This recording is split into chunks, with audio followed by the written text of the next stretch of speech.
कुछ लोगों को फ़ील होता होगा कि जब भी वो पूजा करने बैठते हैं या फिर मंदिर के अंदर जाते हैं तो उनको आँसू आने लग जाते हैं। तो इसकी आध्यात्मिक चेतना और ईश्वर से अगर आत्मिक जुड़ाव की बात करें तो हाँ, ये एक संकेत है।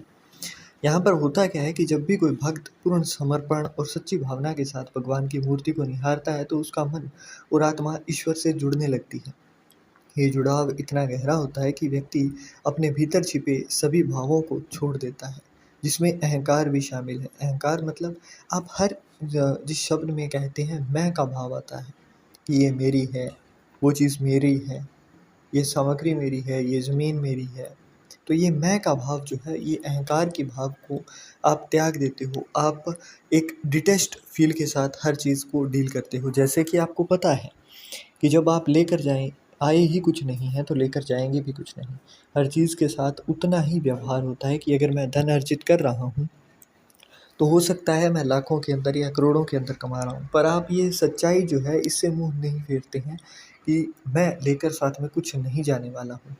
वैसे में आपको अध्यात्म जो है ना, ये हमारा एक ऐसा दृष्टिकोण हमें देता है जिससे कि आप चाहे कितने भी बुरे हाल में हो, आपको एक सकारात्मकता दिखाई देती रहती है। मतलब कि जैसे मान लीजिए आप रिलेट कर पाएँगे, कोई दुकानदार है या फिर कोई बिज़नेस कर रहा है, कोई जॉब कर रहा है। वो 80,000 90,000 या फिर एक अच्छी खासी अमाउंट कमाता है, पर फिर भी उसको मंथ एंड तक जाते-जाते दिखाई देता है कि जितने उसने कमाए, उसमें से सेविंग्स नहीं हो रही है, बचत नहीं हो रही है। घर के अंदर डिज़ीज़ के ऊपर पैसा लग जा रहा है ना? ज्योतिष का जो हमारा काम है उसके अंदर हम देखते हैं, कुंडलियाँ देखी जाती हैं तो पता चलता है। पर आपको at the end of story ये चीज़ पता रहती है कि जो भी मैं कमा रहा हूँ उससे मेरा जीवन निर्वाह अच्छे से हो रहा है। उसका एक ठीक-ठाक हिस्सा मैं बचा भी लेता हूँ, जिससे कि मेरा फ्यूचर सिक्योर हो रहा है। वो फ्यूचर जिसका आपको नहीं पता है कि आप जिसको सिक्योर करने में लगे हो सकता है उस फ्यूचर में आप खुद ही ना हो। आजकल उम्र का कोई तकाज़ा नहीं है कि आप इतना जिएँगे या फिर इतना हो पाएगा, और पहले भी नहीं होता था। यहाँ पर ये चीज़ जब आप एक तौर पर जान लेते हो ना, आप हर किसी के अंदर होते हुए भी डिटैच हो जाते हो कि हाँ, मुझे यहाँ पर रहना है, यहाँ पर मैं हूँ, परंतु मुझे आखिरी तौर पर जाना वहीं है जहाँ पर मेरा वज़न जो है वो एक मिट्टी के मटके के अंदर, है ना? वहाँ पर जब वो मिट्टी के कूजे में मुझे डाला जाएगा तो हो सकता है मैं 250 से 300 ग्राम के वज़न में ही रह जाऊँ। अस्थियाँ जो हैं वो सवा किलो की ही रह जाएँ, है ना? पौने किलो की ही रह जाएँ। तो वो चीज़ जब आप अपने अंदर आत्मसात कर लेते हो, तो यहाँ पर ही आपको रोना शुरू हो जाता है, रोना आने लगता है। ये कमज़ोरी नहीं होती है, ये एक दैवीय अनुभूति है। ये इस बात का प्रमाण होती है कि भगवान की कृपा उस व्यक्ति पर अब बरसने लग चुकी है। उसका हृदय जो है वो अब निर्मल हो रहा है। वो अपने दिल के अंदर, वो अपने हृदय के अंदर, अपनी आत्मा के अंदर किसी के लिए भी कोई भाव ऐसा नहीं रख रहा है कि उसका बुरा हो जाए, या फिर किसी के बुरे के बारे में वो अब नहीं सोचता है। ऐसे आंसू आत्मा की पवित्रता और उसकी भक्ति नहीं, सच्ची भक्ति का प्रमाण होते हैं। यहाँ पर वो भक्त अब ईश्वर से कुछ माँगता नहीं दिखाई देगा आपको। यहाँ पर वो भक्त अपने ही जीवन को पूर्ण रूप से समर्पण कर देता है ईश्वर के सामने कि अब ये आपकी अमानत है, आपको चाहिए तो आप मुझे एक इस मुकाम पर लेकर जाइए, या फिर अगर नहीं चाहिए तो आपकी जो इच्छा है, क्योंकि हम आपके दास हैं। ये चीज़ वो स्वीकार कर लेता है। जैसे भगवत गीता के अध्याय 2 और वर्स 47 के अंदर एक श्लोक है, कर्मण्येवाधिकारस्ते मा फलेषु कदाचन मा कर्म फल हेतु भूर्मा ते, है ना? तो ये जो लाइन है ना, मैं पूरा नहीं कर रहा हूँ इसको, क्योंकि मैं चाहता हूँ कि लास्ट का जो शब्द है वो आप कमेंट करके बताइए, ताकि मुझे भी पता चले कि आप लोगों में से कितने लोग जानते हैं। यहाँ पर भी श्री कृष्ण जी ने ये बात कही थी, you have the right to work only but never to its fruits. मतलब आप सिर्फ काम कर सकते हो, आपको काम किस चीज़ के लिए करना है वो फल नहीं होना चाहिए। मतलब आप पढ़ रहे हो तो आपका एम ये होना चाहिए कि मैं पढूँ, तो आपको प्रेजेंट में जीना है। आप फ्यूचर या फिर पास्ट के किसी रिग्रेट के साथ नहीं जियोगे, आप फॉल्स होप्स के साथ नहीं जी रहे हो, आप पूर्ण रूप से प्रेजेंट के अंदर ही हो।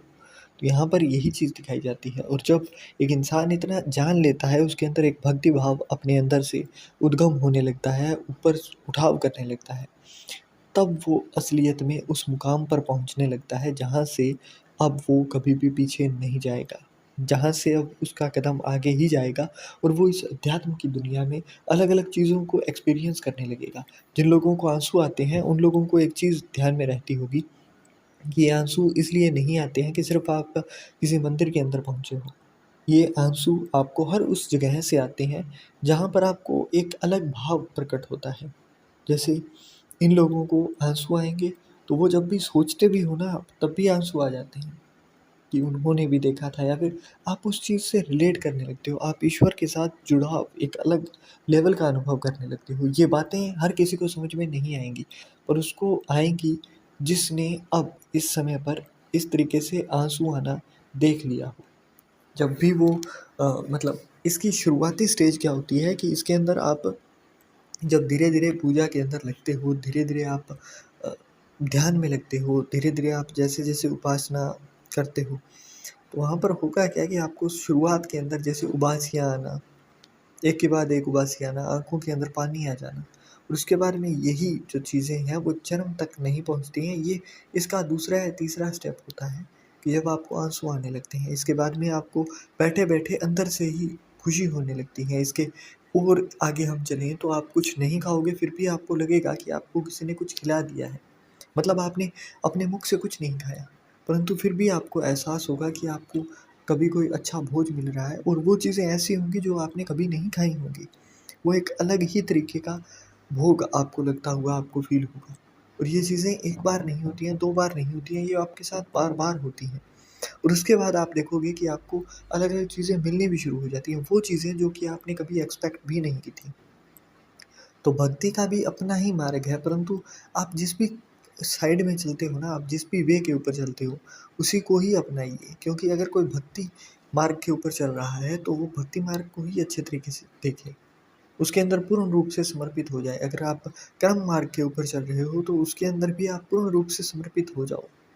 ध्यान सिर्फ़ वो नहीं होता है कि आप किसी तट के ऊपर बैठ गए, या फिर आपने कहीं बैठकर सिर्फ़ आप ध्यानमग्न हो गए। आप अपने जो चक्षु हैं उनकी ओर ध्यान दे रहे हो, आप अपने नोज़ टिप की ओर ध्यान दे रहे हो। ध्यान वो नहीं है।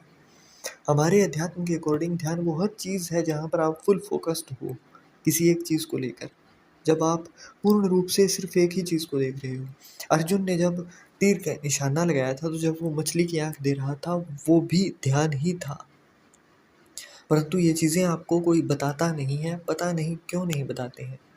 परंतु ध्यान को अच्छे से समझो, जब उस चीज़ को आप आत्मसात कर लोगे, तब आपको पता लगेगा कि आप बहुत सारी चीज़ों के अंदर फालतू में उलझे हुए हो।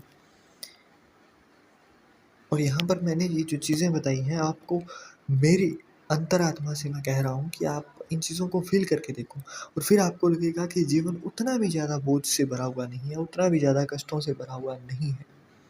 हर चीज़ एक तरीके की प्लानिंग से चल रही है। इसके बाद में लोगों की ओर जीना, लोगों की ओर देखना आप बहुत ज़्यादा नहीं शुरू करोगे, आप अपने आप को भी देखना शुरू करोगे, और यहाँ से आपकी समस्याएँ खत्म होने शुरू हो जाएँगी।